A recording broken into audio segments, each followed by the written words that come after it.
It's said that inside each stone there's a strange kind of power, something that lasts longer than memory, and can carry stories that humanity has forgotten how to tell.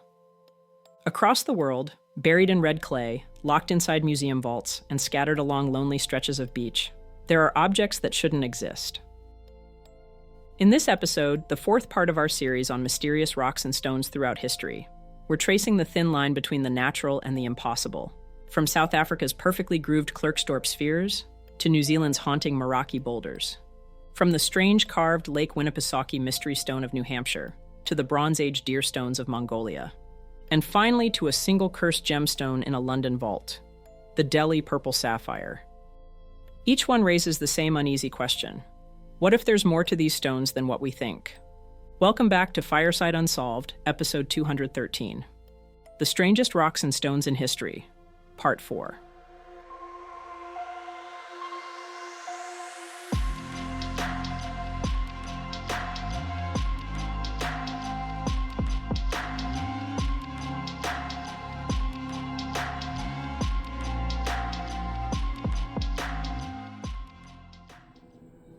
In South Africa's Western Transvaal province, the soil is a deep red, the color of rust, iron, and time itself. By the early 1980s, this land was carved open by miners.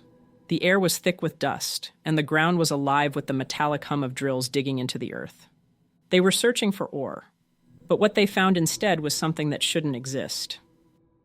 Deep in the shafts near the town of Klerksdorp, buried in soft layers of pyrophyllite, rock so ancient it predates complex life, miners began uncovering small, smooth spheres. Most were no larger than a tennis ball, and they were surprisingly heavy for their size, and almost perfectly round. At first, they were dismissed as oddities, strange but natural products of the earth itself. Then someone noticed the detail that changed everything. A few of the spheres were marked by 3 faint grooves running neatly around their circumference. They were perfectly spaced and perfectly parallel. Too precise to ignore, too intentional to explain away. That precision posed an impossible question, because the surrounding rock dated back nearly 3 billion years, a time before oxygen, before plants, before anything even close to capable of shaping stone. The discoveries became known as the Klerksdrop Spheres, and the story spread fast, blurring the line between geology and legend. Scientists were quick to weigh in. The spheres, they said, weren't tools or relics of some lost advanced civilization. They were made of hematite and wollastonite, minerals formed under immense pressure, slowly crystallizing around a small core, a process as old as the planet itself. To the scientific eye, they were natural concretions, geological pearls, not manufactured artifacts. Similar formations have been found in other parts of the world, and even on Mars. And yet, standing before one, it's hard not to feel some doubt. The grooves look deliberate. The symmetry feels engineered. One of the spheres in the Klerksdorp Museum is said to slowly rotate on its own, balanced so precisely that it turns with the slightest vibration. It's easy to see why people can't let go of the mystery. We're wired to recognize design, to look at something and assume there must be purpose behind it. But maybe that's the real story of the Klerksdorp Spheres. Not that they prove an ancient civilization existed, but that the Earth itself can mimic our own handiwork, creating something so precise that it forces us to question where the line between nature and intention really lies.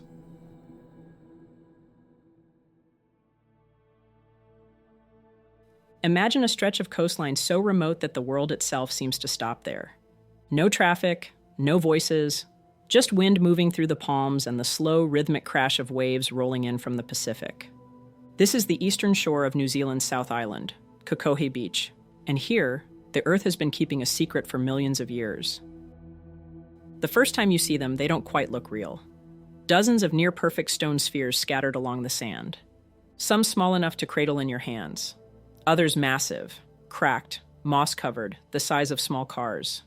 For centuries, the Moeraki Boulders have drawn both reverence and unease. To the Maori, they are not stones at all, but the remnants of a disaster.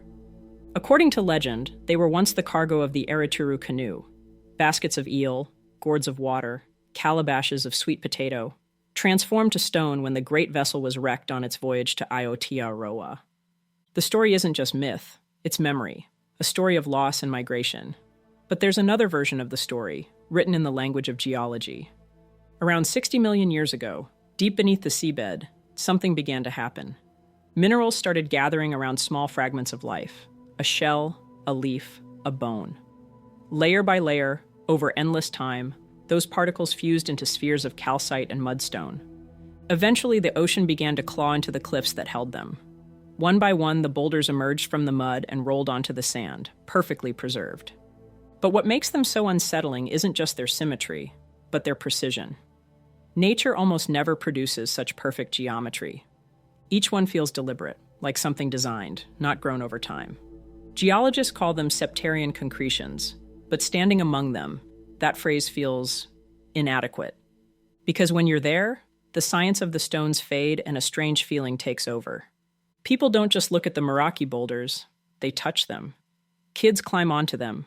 Travelers press their palms to the stone, as if they might feel time itself pulsing from the surface. Some have cracked open, exposing cores of golden calcite that glimmer in the sun. But they're not monuments made by human hands. They're monuments made by pressure, patience, and time. The slow, deliberate artistry of the earth itself.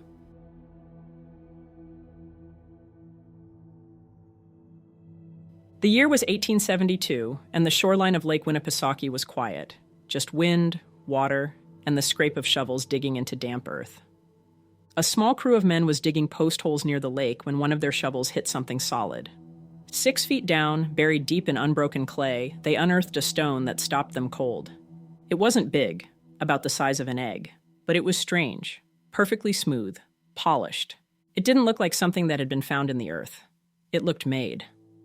When they cleaned the mud away, carvings appeared. A face first. Human, blank, watching. Then symbols. A crescent moon, a stalk of corn, arrows, circles, and intricate cross-hatched lines. Some looked almost familiar. Others felt like a language that had never been spoken aloud. And then there were the holes, drilled clean through the quartzite from both ends, meeting dead center with mechanical precision. Whoever carved it knew what they were doing. The problem was that no one could figure out who that could have been. The rock eventually landed in the hands of a local businessman, a man named Seneca Ladd. It then went to the New Hampshire Historical Society, where it still sits, known now as the Lake Winnipesaukee Mystery Stone. It's been more than a century, and the questions haven't moved an inch. The quartzite isn't native to the region. The carvings don't match any known indigenous art or tool tradition. And those drilled holes, too perfect to be handmade, belong to an era of machines that didn't exist when the stone was buried. Which leaves one unsettling possibility. If the soil around it was truly undisturbed, then this artifact might be older than the technology that created it. That's what makes it so unnerving. It shouldn't exist, but it does. Today, the stone rests behind glass.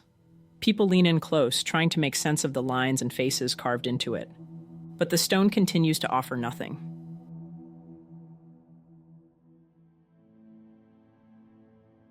If you drive far enough into the grasslands of Mongolia, the modern world starts to disappear.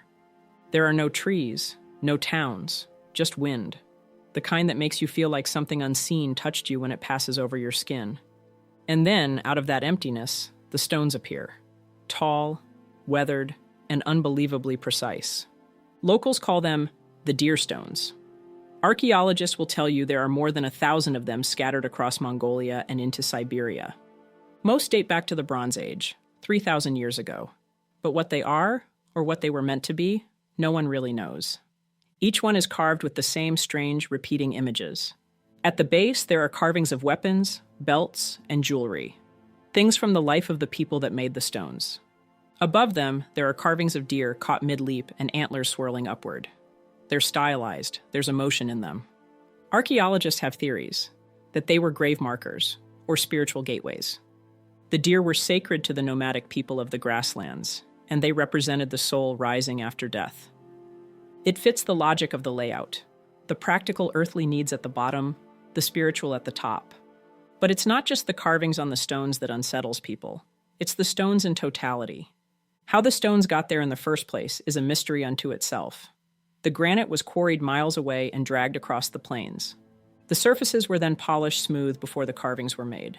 Some of the stones still hold traces of red pigment, meaning they were once painted, glowing red symbols in the high Mongolian sun. It's a mystery who may have had the power or the reach to make a seemingly coordinated effort like the deer stones happen. It could have been a single culture, or possibly a network of ancient people sharing one belief system. Something history has already forgotten entirely. Standing near them, the air feels heavier. The carvings don't feel like ruins. They actually feel alive. If you stay long enough, until the sun begins dipping below the horizon, the light will hit the stones just right, and the deer start to look like they're moving. Still running, away from something we may never fully understand.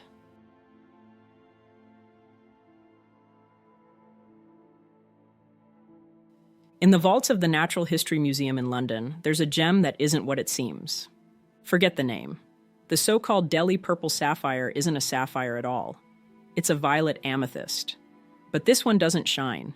It seems to swallow whatever light touches it. The story begins far from London, in the blistering heat of India, 1857. During the chaos of the rebellion, British soldiers looted a temple dedicated to Indra, the god of storms. Somewhere inside that temple, they found the amethyst, small, heavy, beautiful, and sacred. It was stolen, pocketed, and eventually shipped home like a souvenir. And from that moment on, everyone who owned it, well, their lives seemed to fall apart. The officer who first took it grew sick, then lost all his money, then went mad. His son inherited it and lost everything too. By the late 1800s, it ended up with Edward Heron Allen, a respected scientist and writer, a man who didn't believe in curses, only in facts. He took the gem as a challenge, convinced the stories were ridiculous. But soon, strange things began to happen. Friends who handled the stone fell ill or suffered accidents. One man borrowed it and later took his own life. Heron Allen himself described a heavy, suffocating darkness that settled over him whenever it was near him. It wasn't superstition anymore. It was something he could feel. So he decided to lock it away. He sealed the amethyst inside 7 nested boxes, surrounded it with charms meant to keep the evil in, and handed it to his bank with strict instructions. Do not open until 20 years after my death. Inside those boxes, he left a letter. Just a few sentences, written like a final warning. This stone is accursed and should be cast into the sea. But the sea never claimed it. After his death in 1943, the boxes were opened, and the amethyst was passed to the Natural History Museum. The curators said it felt wrong from the start. Some who handled it fell ill. Others reported sudden waves of dread, or nights filled with strange, violent dreams. One described it carefully, like a scientist who didn't want to sound foolish. It has a distinct atmosphere of malevolence. Today, it sits locked in the museum's vault, unseen by the public, sealed away next to Heron Allen's letter, a warning that still feels more like a plea. Because no matter how rational you are, how much you believe in science or coincidence, you can't quite shake the feeling that maybe, just maybe, some objects are better off staying buried. Thank you for joining us for another episode of Fireside Unsolved. If you haven't already, please like and subscribe to help the channel grow. Until next time, take it easy and be easy, you filthy bastards.